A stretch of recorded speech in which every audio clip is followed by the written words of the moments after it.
What's up, guys? So this is my 19 C7 Z06.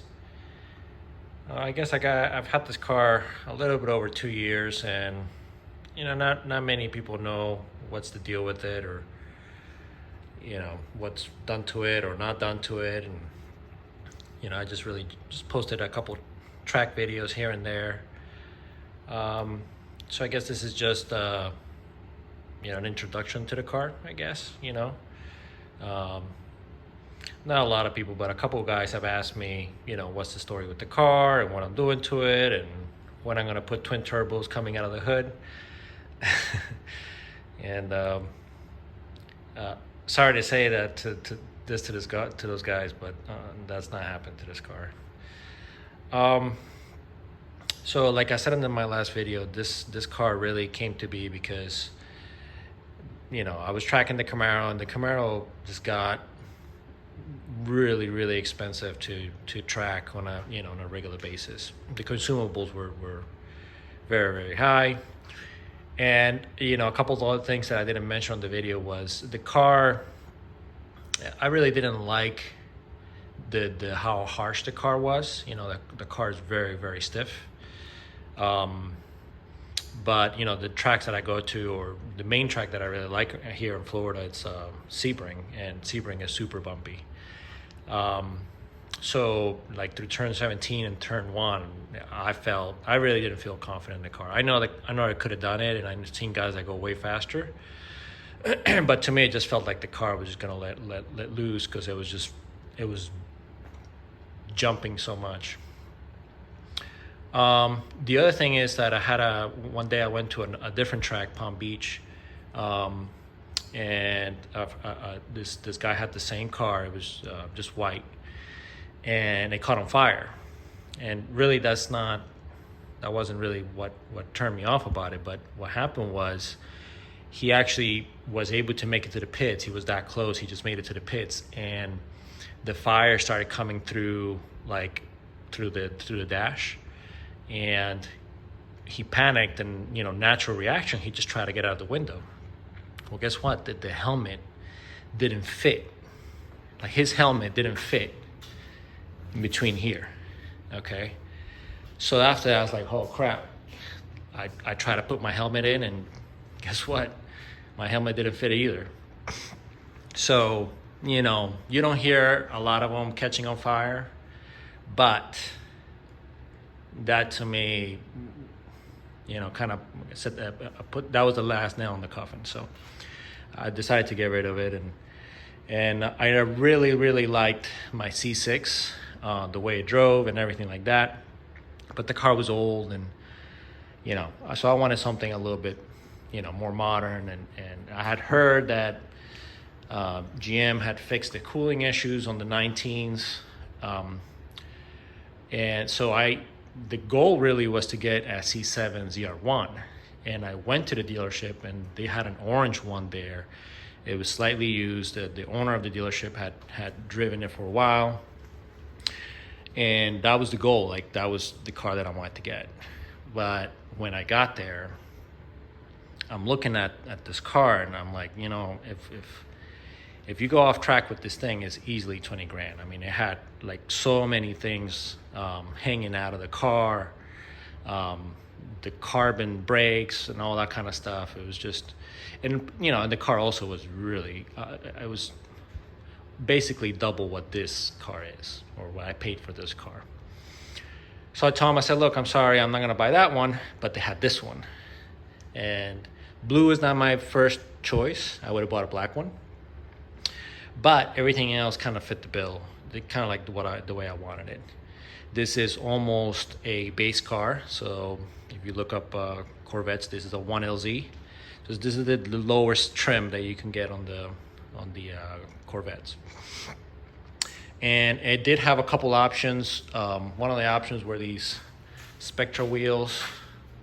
They're not like the normal mesh wheels. The other option was the exposed carbon. Wish that was carbon too, and I tried to get that, but they sent it a couple of times, it wouldn't match. So it's that, the skirts, and the front lip. Had stage 2 aero, which is, you know, the skirts, the front lip, but it didn't come with these. I added these recently, the stage 3. And it had the winglets, it had these deals here, it had these, but it didn't have the bridge. I added the bridge recently. We'll get into that possibly here in a little bit. So that was one of the options, the exposed carbon. The other option was the PDR. There's a little cutout there, and that's basically the track recorder. And you know, a lot of people have seen the videos from the PDR. I've had it, like, you know, here in the upper right hand corner. You know, that's the video that comes out of that camera. And it does also, you know, it does your speed and your G's and your RPM and whatnot. But what a lot of people don't realize, that it's also like a full data logger. The system is made by Cosworth, and in that same file that you get the video in, you use a separate program from Cosworth, and it's like I said, it's a full data logger. It shows everything: brake pressure, dampening height, and pressure. I mean, G's, all kinds of stuff. You know, it's not really used for like tuning per se. You know, it doesn't show like air fuel ratio and stuff like that. But all the other engine parameters, everything that you really would need to do like a full, like a track, lap, or session analysis. That's really like everything that it logs. And then maybe I'll put a link at the bottom, and you guys can check it out, and a couple pictures and stuff like that. But anyway, so that's really cool. And you know, to get the PDR, I guess it comes with, like, you know, the tech package. So it has the heads-up display. I can take it or leave it. I don't really use it that much. I tend to just be used to looking down. And that's it. Other than that, you know, it didn't have anything else. It doesn't have, you know, heated or ventilated seats or anything like that. Doesn't have crazy leather. It doesn't have crazy sound system. This is just, you know, a car that I wanted to track. I also wouldn't have picked the red seats, but again, that's the way the car was at the lot. It's got steel brakes, which are much cheaper to work on and replace. Obviously manual. So I've done a couple of things to it. First thing that I did is this has the base seats, so I did the competition conversion. So that allows you to have the holes, the upper holes for the harness, and it's got a little bit more bolstering on the sides. Kept the color. I ended up finding these on Corvette forum, so I did those. I did the shark bar, the harness bar, and some Schroth 4-point harnesses. Okay, maybe I'll show that one time. But anyways, I got the 4-point harnesses in there. That's really it for the inside. The engine is all stock, except the engine is stock, but the only thing I changed here was I put a 2019 automatic radiator. So the radiator on the autos is like 2 inches thick. So, you know, I just swapped it in. It's direct bolt on. It's a GM part. It was like $200, so it was a no-brainer. And I just filled it up. It's really mostly filled with water, a bottle of water wetter, and that's really it. Like I said, these cars have the updated cooling system, so it has an extra cooler down there that it lays like parallel to the ground. Okay, and that's kind of hard to see, but there it is. So there at the bottom, that's another radiator. So, oh, and I did the DEI cat blankets, because the cat on the driver's side, especially on the right side of the car, gets really close to the oil cooler. So those blankets, I think, are necessary for tracking. And then on the passenger side, on that side, the dry sump tank is over there, and then the oil lines run kind of this way. And again, the cat kind of comes close to it. So I put an extra heat blanket, like one of these things, like a section of this, all right, to protect that and the DEI blanket. What else? Oh, I did an X pipe. So the X pipe really is just for sound.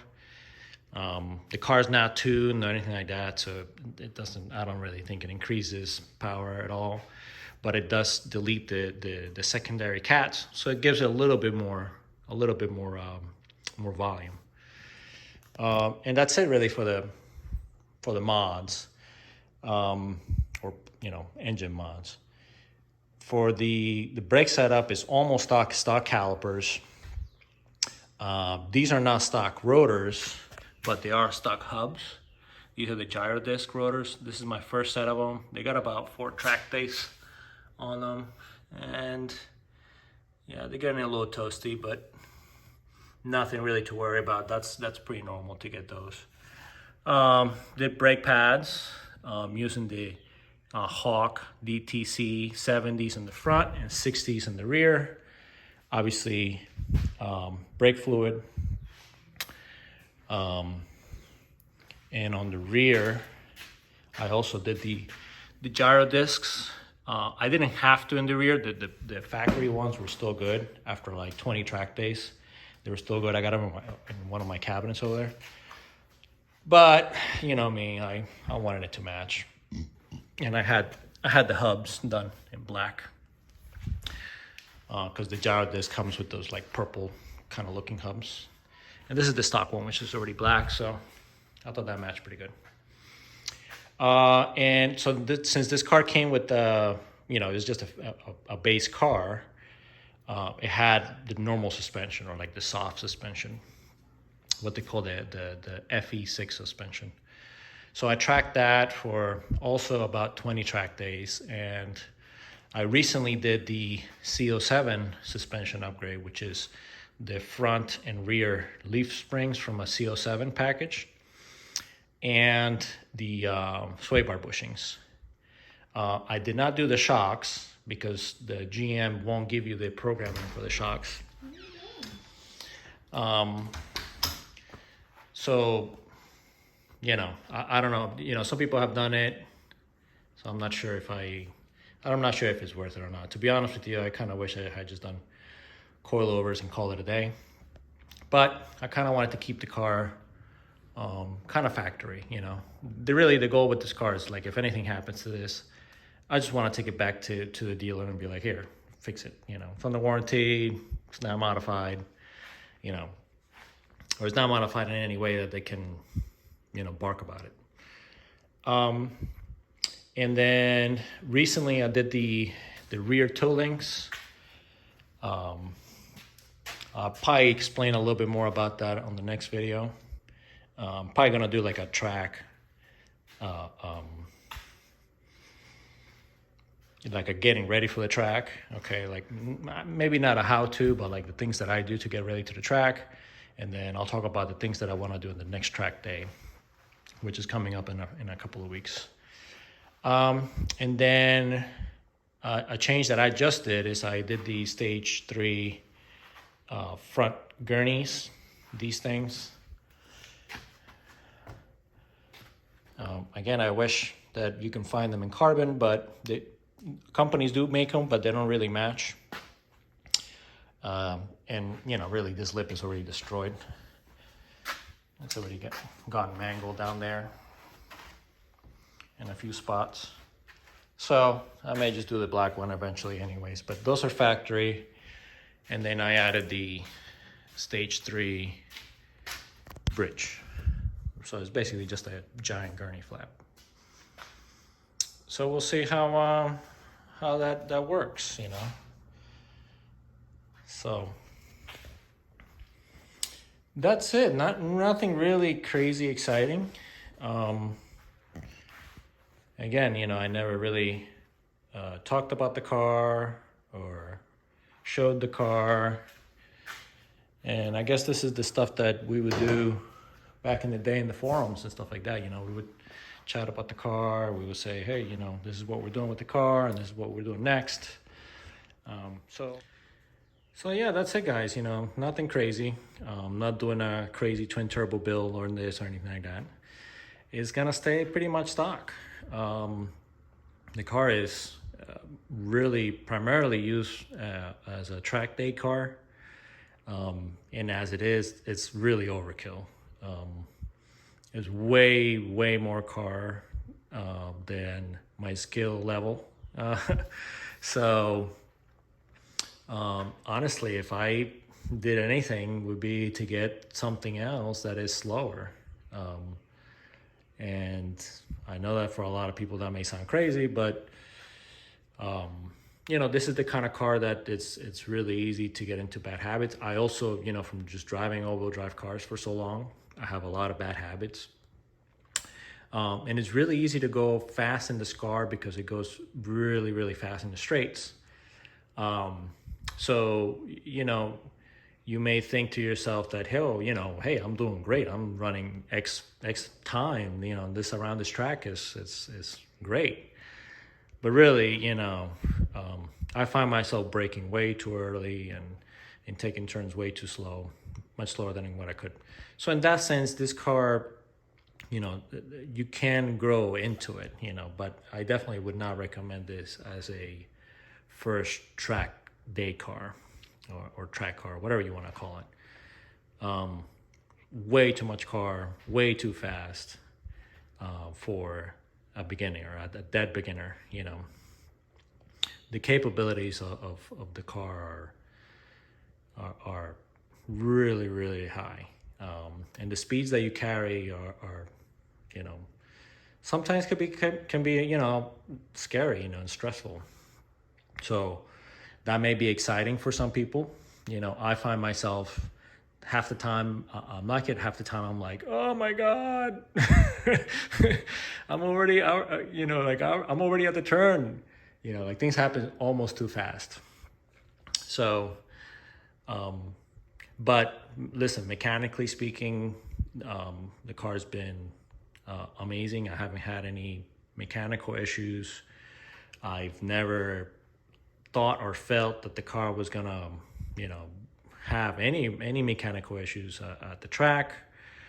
Really, you could drive this to and from. I just find that for me, it's a little uncomfortable. The seats are a little uncomfortable. I have a really bad lower back, so I need a lot of adjustability. And unfortunately, either seats that you get, the base or these, or even the higher model, the higher trim seats, they don't have a lot of adjustability as far as leaning the seat back. They have some more lumbar and stuff like that. But anyway, so to me, it's not a car that I would want to drive, you know, across the country. But,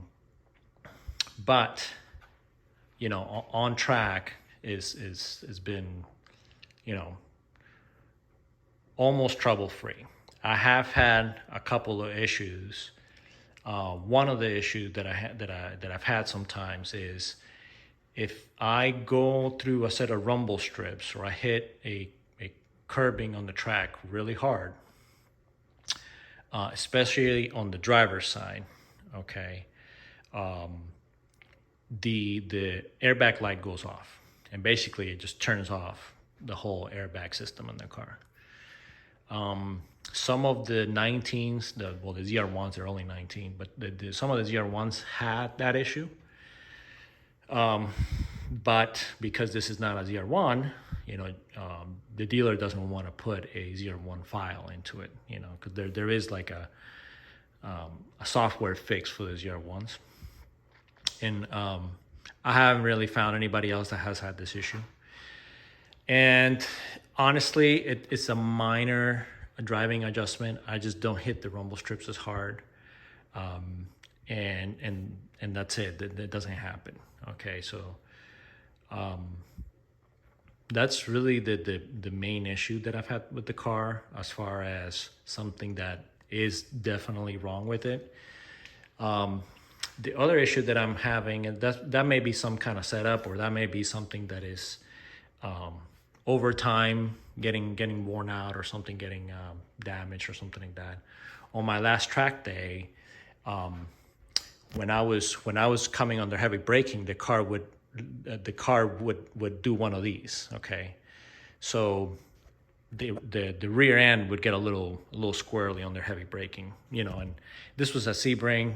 We're doing 140 mile an hour down several areas of that track coming into heavy braking, so not something that you want to feel. The other thing, it was also brake related, and maybe is due to the same thing. I'm not sure. I was getting a bit of a hard pedal, and I would put pressure, and it would feel like the pedal would grab, and then all of a sudden it would move down, and then the car would brake much harder. So it almost feels as if like the pistons are not moving freely. Again, these are stock calipers. They have over 20 track days on them. I've put like 5 or 6 set of race pads through them. I'm surprised that they don't look black. I mean, the car does have brake ducts and everything like that. These are a little bit more discolored than these. I mean, here you can see how bright those are, bright red, and these are a little bit more dull. Anyways, so I did some changes to the alignment. I changed the rear toe arms because one of the things that some people were telling me about was possibly the toe arm bushing was squishing, and it was allowing the wheel to kind of move back. And maybe that was, throwing the whole setup off and then giving me a little bit of instability. So I changed the stock toe arms for these billet arms with, they don't have any rubber, with spherical bearings on or bushings on them. So we'll see how that works. I bled the whole system again of brake fluid. I didn't see anything. There's really no bubbles. So I'm not really sure what the deal is with the brakes. If I'm still having the same issue at this next track day, I think that the next step is going to be to take all the calipers out and rebuild them.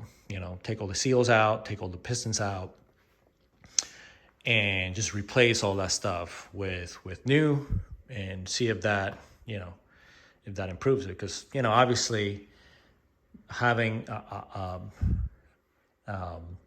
a solid brake pedal feel it's one of the things that you want to feel confident in, right? You don't want to go down a back straight on 150 miles an hour wondering, hey, is the brake pedal going to be weird?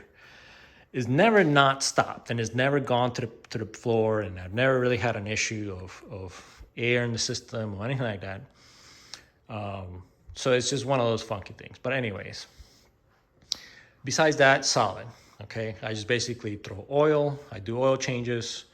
GM has a great track guide for this. It basically tells you, okay, if you have to change the transmission oil after 25 hours of track, the rear diff oil after 25 hours of track, and the front after 10 to 15 hours.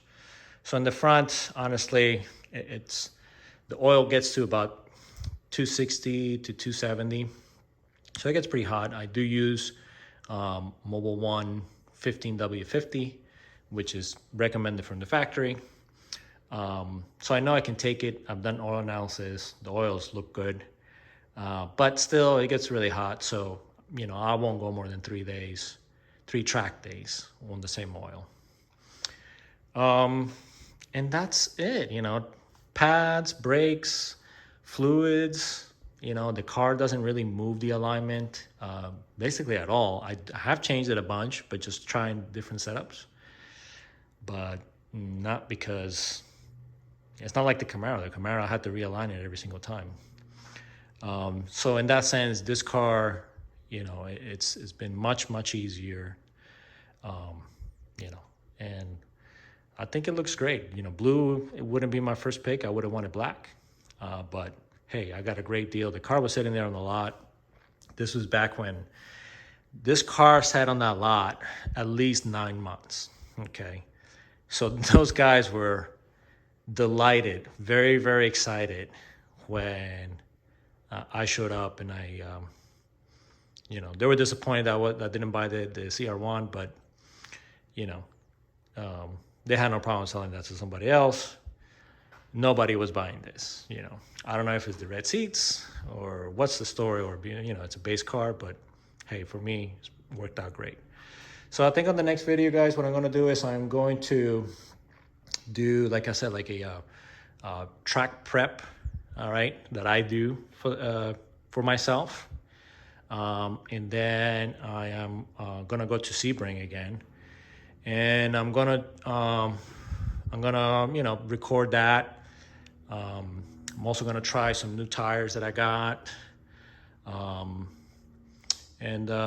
Yeah, so stay tuned for those. All right, later.